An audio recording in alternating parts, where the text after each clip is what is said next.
Derecho Civil, Obligaciones 1. Integrantes: Lida Pacheco, Mariluz Otávalo, Camila Alvarado, Mildred Sánchez, Guillermo Vargas.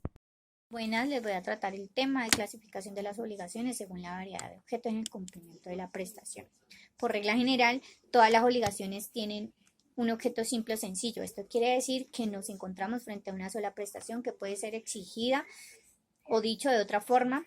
El objeto simple consiste en que solo una cosa debe ser dada o un solo hecho ejecutado.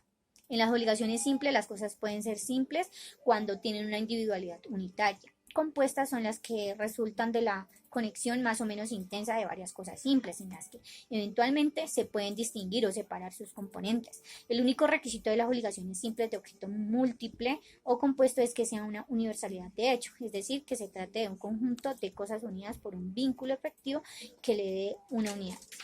En conjunción, a su vez, puede ser física o corporal. Física o corporal, pues que da lugar a una entidad compuesta de partes diversas, pero entre sí, pues coherentes. Ideal, pues que varias entidades se reúnen en un vínculo aparente, conceptual o puramente ficticio, lo que permite su fácil separación.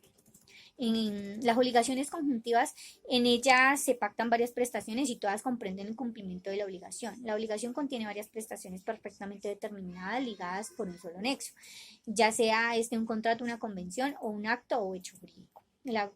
El acreedor puede exigir el cumplimiento de todas y cada una de las prestaciones pactadas y no está obligado a recibir el pago parcial de la obligación.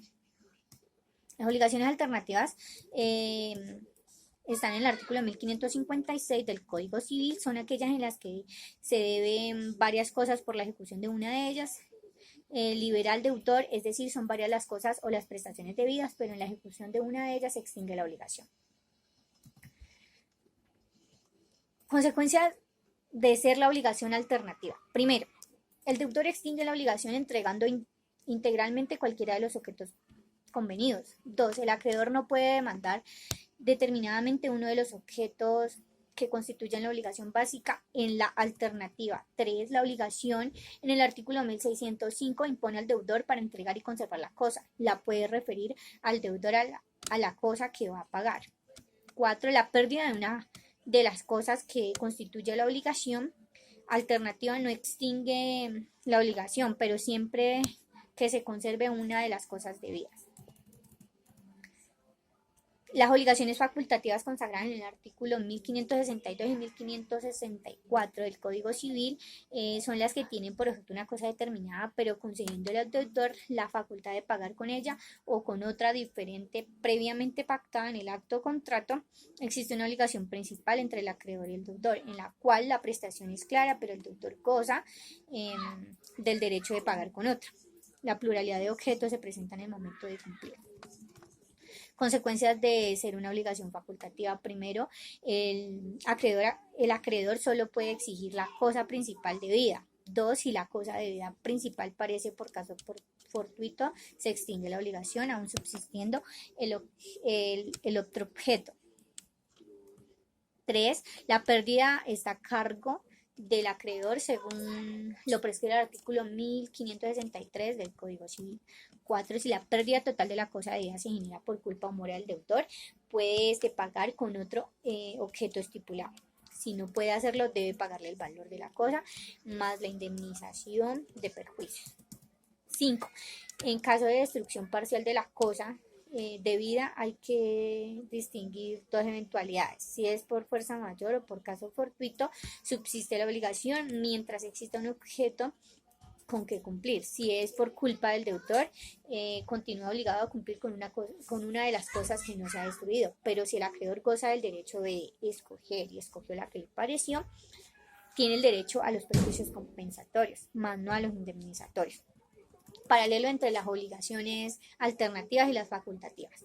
Primero, al celebrar la convención y surgir la obligación facultativa hay una unidad de objeto, pero con un derecho del deudor de poder reemplazarlo por otro, mientras en la obligación alternativa hay pluralidad de objetos y el deudor entregando cualquiera queda liberado de su deber de prestar. 2. La obligación facultativa. El acreedor solo puede demandar el objeto principal, mientras que en la obligación alternativa el acreedor puede demandar para que el deudor cumpla con cualquier objeto acordado.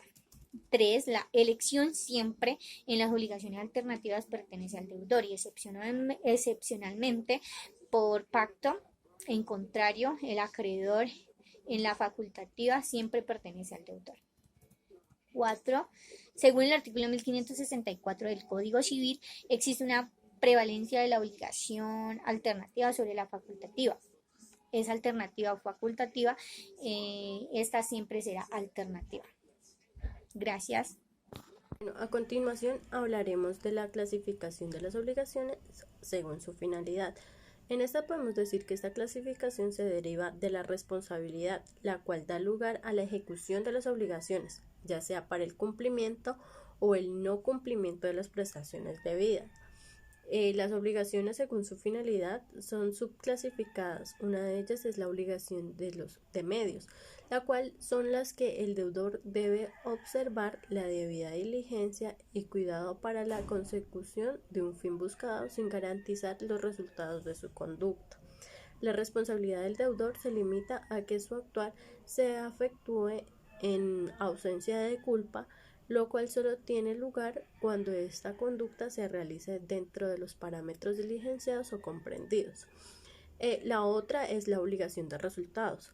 Esta es cuando el objeto de la prestación a la que el deudor se está obligando sea el mismo resultado o fin querido o buscado por el acreedor, lo cual se convierte en la prestación de un mismo fin. Compañeros, buenas noches. Mi nombre es Lisa Mildred Sánchez y soy estudiante de Derecho de la Fundación Universitaria de Popayán. Hoy les voy a hablar de 3 clases de obligaciones. La primera es la obligación de hacer, la segunda es la obligación de no hacer y la tercera es la obligación de dar. Vamos a hablar de la obligación de hacer. Si hablamos de la obligación de hacer, hablamos de ciertas actividades que es necesario llevar a cabo y realizarlas. Por ejemplo, las actividades que se establecen dentro de un contrato de prestación de servicios, que son las obligaciones de llevar a cabo dichas actividades que taxativamente están escritas dentro del contrato para que se realicen. Podríamos hablar de obligaciones de hacer el contrato que llevan a cabo los profesores. La obligación que tienen ellos como maestros es enseñarnos a nosotros como alumnos. Esa es una obligación de hacer.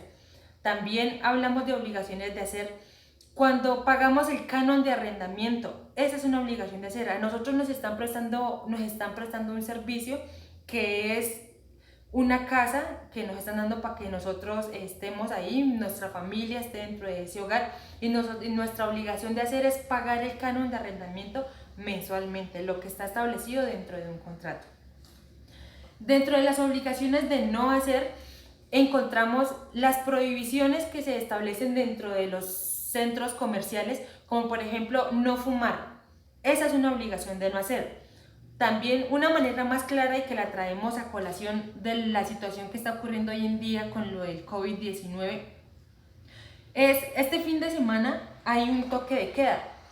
Esa es la obligación de no hacer, que nos toque de queda y ley seca, nuestro deber como colombianos, como personas, es quedarnos dentro de nuestras casas, si bien para que no nos contagiamos también, porque nos pueden multar si nosotros salimos a la calle. ¿Por qué? Porque el Estado nos está dando una señal, nos está dictando por medio de un decreto que no podemos salir a las calles porque está prohibido. Esa es una obligación de hacer. Esa es una obligación de no hacer, perdón. Vamos a hablar de las obligaciones de dar. Si bien es la entrega de un derecho real, podría ser de un bien mueble o un bien inmueble. Si hablamos de un bien mueble, podría ser la compra y venta de un celular. Para yo poder adquirir un celular tengo que pagar cierto monto, podría ser 200 o 300 mil pesos. Yo voy y le doy 200 mil pesos al señor de la compraventa. La obligación de dar del señor es entregarme a mí el celular en mis manos. ¿Por qué? Porque yo le estoy dando un dinero para que él me entregue a mí la cosa. Eso es transmitir un derecho real. También se ve reflejado cuando uno va a comprar un lote. Dicen en los anuncios o en los clasificados que están vendiendo un lote de 1000 hectáreas en unos 100 millones. yo voy y hablo con el señor del lote, lógicamente verificando que todo esté bajo la normatividad y que sea legal, y le doy los 100 millones al señor y el señor me entrega el lote a mí por medio de escritura pública. La obligación que él en ese momento me está haciendo para conmigo es darme el lote. La obligación que él está ejerciendo es la obligación de dar. Esas son las tres clases de obligaciones.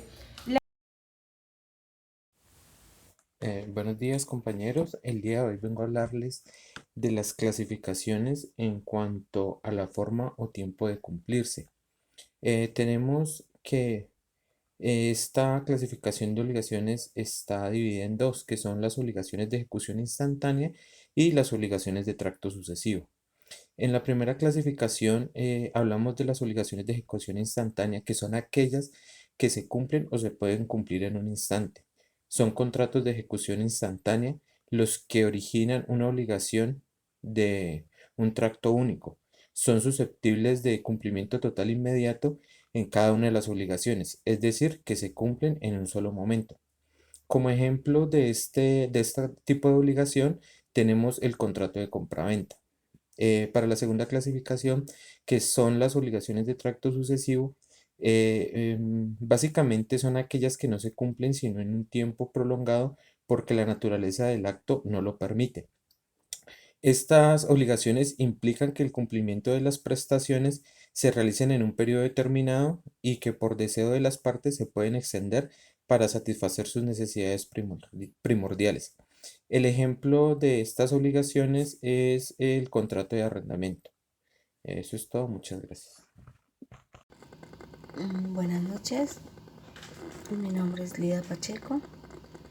Hoy quisiera hablarles de las obligaciones propter rem.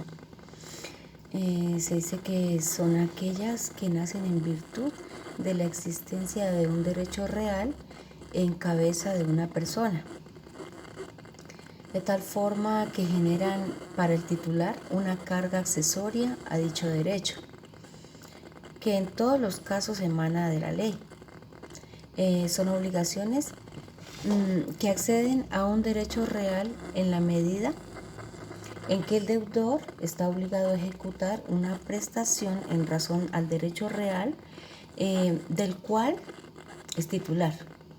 Nuestro Código Civil nos trae varios ejemplos de las obligaciones propter rem, resaltando los siguientes artículos.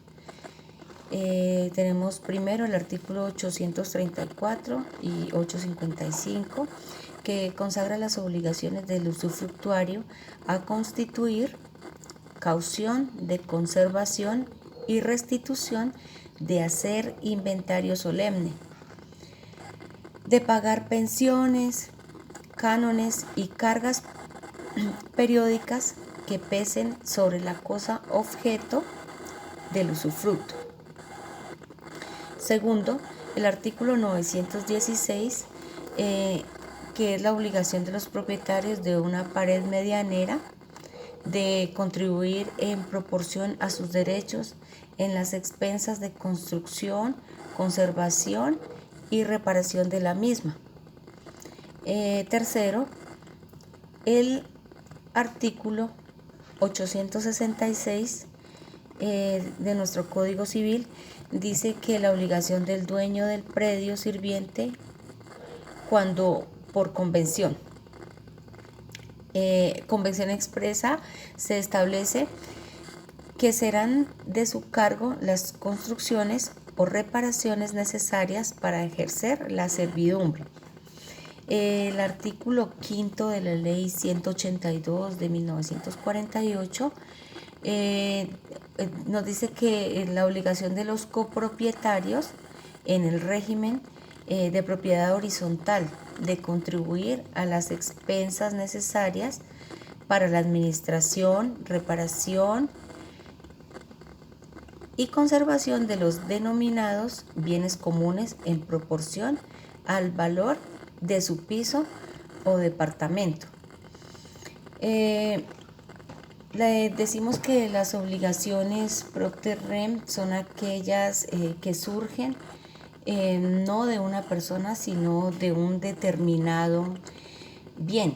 Así, por ejemplo, el dueño de un bien inmueble tiene que verse abocado a pagar unos tributos específicos por ser el propietario de este. Si decide vender su propiedad, el comprador será el que adquiera dicha obligación.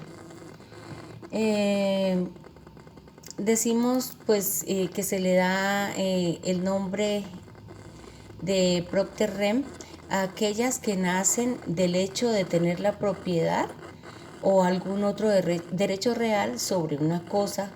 Se dice que son obligaciones cuyo deudor se determina no porque él haya